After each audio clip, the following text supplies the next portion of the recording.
जय हिंद बंधुरा। तो তোমরা প্রত্যেকেই জানো যে তোমাদের আরবিএফ এর যে রিক্রুটমেন্ট প্রসিডিওরের যে নোটিফিকেশনটা সেটা কিন্তু তোমাদের পাবলিশড হয়ে গেছে, ঠিক আছে। যেটা রয়েছে এসআই আর কনস্টেবলদের ক্ষেত্রে। তো আজকের এই ভিডিওতে আমি তোমাদের সাথে যেটা শেয়ার করব সেটা হচ্ছে গিয়ে তোমাদের এই আরপিএফ এর যে তোমাদের রিক্রুটমেন্ট প্রসেস হবে, যে তোমাদের কোন রিক্রুটমেন্ট প্রসেসে তোমাদের সিলেকশনটা হবে, সমস্ত কিছু আপডেট কিন্তু তোমরা আজকের এই ভিডিওতে পেয়ে যাবে। কারণ এই যে তোমাদের রয়েছে আরপিএফ এর ভ্যাকান্সি যেটা রয়েছে, এটা কিন্তু তোমাদের মোটামুটি ধরে রাখো 5-6 বছর পর তোমাদের বেরোচ্ছে। তো তোমরা যদি রিক্রুটমেন্ট প্রসেসটা ভালো করে জেনে নাও, সিলেবাসটা ভালো করে জেনে নাও, তাহলে কিন্তু এই যে ভ্যাকান্সি রয়েছে ভ্যাকান্সির মধ্যে তোমরা নিজেদের একটা পোস্টে কিন্তু চাকরি নিয়ে নিতে পারবে। আর তোমাদের একটা কথা বলে দিই, এই যে তোমাদের যে ভ্যাকান্সিটা বেরিয়েছে, ঠিক আছে, এই যে তোমাদের এই ভ্যাকান্সি যেটা বেরিয়েছে এটা কিন্তু কোনো রকমভাবে যেটা রয়েছে ফেক না। এটা তোমাদের রিয়েল নোটিফিকেশান, যেটা আরআরবির অফিসিয়াল ওয়েবসাইটে কিন্তু তোমাদের পাবলিশ করা হয়েছে। আর ভ্যাকান্সি সম্বন্ধিত নিয়ে তোমরা যারা যারা চিন্তিত রয়েছো, যেটা রয়েছে 2000 কনস্টেবলদের ক্ষেত্রে আর যেটা 250টা রয়েছে তোমাদের এসআইদের ক্ষেত্রে, তো এরকম কিন্তু ভ্যাকান্সি ডিক্লেয়ার এখনও পর্যন্ত তোমাদের হয়নি।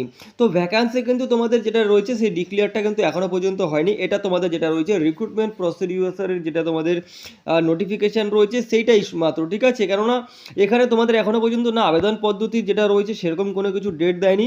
তবে এটা তোমাদের যে রিয়েল নোটিফিকেশান, যে তোমাদের ভ্যাকান্সি যে অরিজিনাল নোটিফিকেশান সেটা তোমাদের আপকামিং চলে আসবে। আর আশা করা যাচ্ছে যে ওই নোটিফিকেশানে তোমাদের ভ্যাকান্সি সংখ্যা কিন্তু বেশি থাকবে, ঠিক আছে।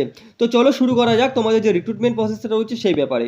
তো তোমরা প্রত্যেকে জানো যে তোমাদের ভ্যাকান্সি যেটা নোটিফিকেশান যেটা আউট হয়ে গেছে সেটা হচ্ছে তোমাদের প্রসিডিওরের যে তোমাদের নোটিফিকেশান, যেখানে তোমাদের ফার্স্ট পেজ হবে সিবিটি এক্সাম, সেকেন্ড পেজ হবে তোমাদের পিইটি আর পিএমটি, আর থার্ড পেজ হবে তোমাদের ডকুমেন্ট ভেরিফিকেশান, আর তোমাদের যেটা রয়েছে মেডিকেলটা লাস্টে হবে, ঠিক আছে। তো এখানে তোমরা দেখতে পাচ্ছ। এরপর তোমরা যদি নিচে চলে আসো, তো তোমাদের সিবিটি এক্সামে যেই সমস্ত সাবজেক্ট দিয়ে যেই সমস্ত দিয়ে তোমাদের যে কোশ্চেন থাকবে সেগুলো কিন্তু এখানে তোমাদের মেনশন করে দিয়েছে, যে তোমাদের কোন কোন জায়গা থেকে তোমাদের সিবিটি এক্সামের ক্ষেত্রে তোমাদের যেটা রয়েছে যেটা সিবিটি এক্সামের ক্ষেত্রে যেখানে তোমাদের সিলেবাসটা দেওয়া রয়েছে।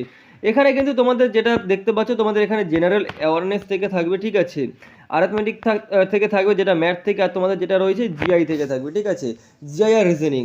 তো এই তিনটে পার্ট থেকে থাকবে। এখানে কোনো রকম ইংলিশের ব্যাপার কিন্তু বলা নাই। তোমরা দেখতে পাচ্ছ অপশান এ বি সি দেওয়া রয়েছে, জেনারেল অ্যাওয়ারনেস, অ্যারিথমেটিক, আর তোমাদের রয়েছে জেনারেল ইন্টেলিজেন্স অ্যান্ড রিজনিং। তো এটা কিন্তু এসআই আর তোমাদের যেটা রয়েছে কনস্টেবল যেটা রয়েছে দুটো পদের ক্ষেত্রেই কিন্তু এই তোমাদের যেটা রয়েছে সিলেবাস থাকবে। এরপর তোমরা যদি নিচে চলে আসো, এবার যে তোমাদের নেক্সট স্টেপ যেটা তোমাদের পিইটি আর পিএমটি হবে, যেটা ফিজিক্যাল এফিসিয়েন্সি টেস্ট আর তোমাদের যেটা রয়েছে ফিজিক্যাল মেজারমেন্ট টেস্ট। তো এইখানে কিন্তু তোমাদের যেটা রয়েছে এখানে মেল আর ফিমেল দুটো দেওয়া রয়েছে। আর তোমাদের যেটা রয়েছে বিশেষ করে সাব ইন্সপেক্টর আর কনস্টেবলদের ক্ষেত্রেও তোমাদের কিন্তু এখানে দেওয়া রয়েছে। এখানে তোমরা দেখতে পাচ্ছ সাব ইন্সপেক্টরের ক্ষেত্রে যেটা রয়েছে তোমাদের 1600 মিটার রানিং কমপ্লিট করতে হবে, যেটা তোমাদের 6 মিনিট 30 সেকেন্ডের মধ্যে। এটা হচ্ছে মেলদের ক্ষেত্রে, ঠিক আছে।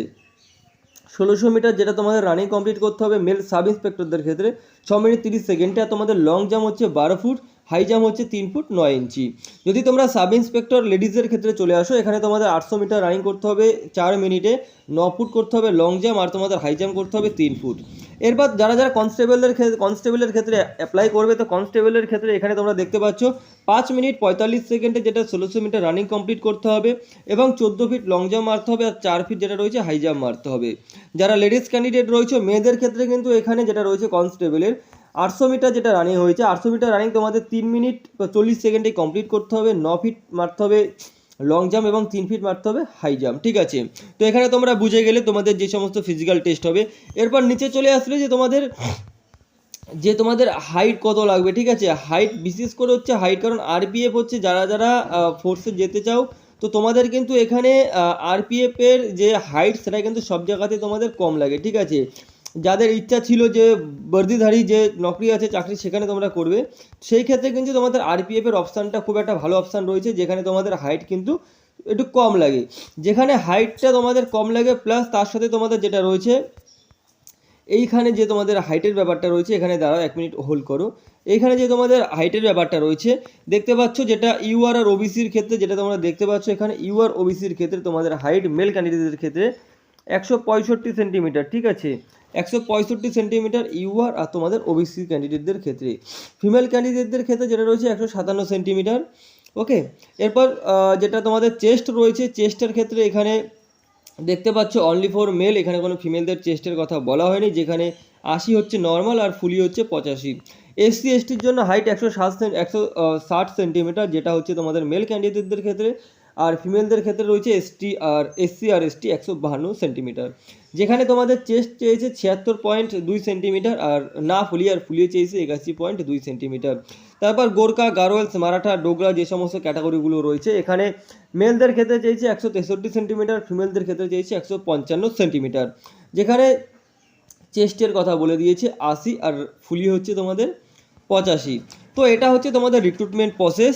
আর যেটা এক্সাম প্যাটার্ন আমি তোমাদেরকে বলে দিলাম। তো এখানে কিন্তু এক্সাম যেটা রয়েছে সেখানে তোমাদের দু ক্ষেত্রে যেটা 90 মার্কসের হবে, ঠিক আছে, 120 নাম্বার করে হবে। যেখানে কিন্তু তোমাদের 90টা থাকবে, 90 মিনিট থাকবে টাইম, এসআইদের ক্ষেত্রেও আর কনস্টেবলদের ক্ষেত্রেও। 120 নাম্বারে তোমাদের যেটা রয়েছে এক্সাম হবে, যেখানে জেনারেল অ্যাওয়ারনেস থাকবে 50, অ্যারিথমেটিক থাকবে 35, আর জিআই আর রিজনিং থাকবে যেটা রয়েছে তোমাদের 35। এখানে টোটাল 120 নম্বরের এক্সাম হবে, ঠিক আছে। তার মধ্যে তোমাদের যদি নেগেটিভ মার্কিংয়ের কথা ধরো, তাহলে 3টের জন্য কিন্তু 1 নাম্বার কাটা যাবে, ঠিক আছে। যদি 3টে ভুল করো তাহলে 1 নাম্বার কাটা যাবে, অর্থাৎ 1/3 মার্কস। তো আশা করি বুঝতে পেরেছো। আরও যদি তোমাদের আরপিএফ কনস্টেবল রিক্রুটমেন্ট সম্বন্ধিত কোনো কিছু প্রশ্ন থেকে থাকে, কমেন্টস থেকে থাকে, তোমরা অবশ্যই কমেন্ট বক্সে কমেন্ট করতে পারো। তো আজকের ভিডিওটা এটুকখানি। ভিডিওটি ভালো লাগলে অবশ্যই লাইক শেয়ার করে দিও, আর চ্যানেলে প্রথমবার হলে সাবস্ক্রাইব করে দিও। জয় হিন্দ।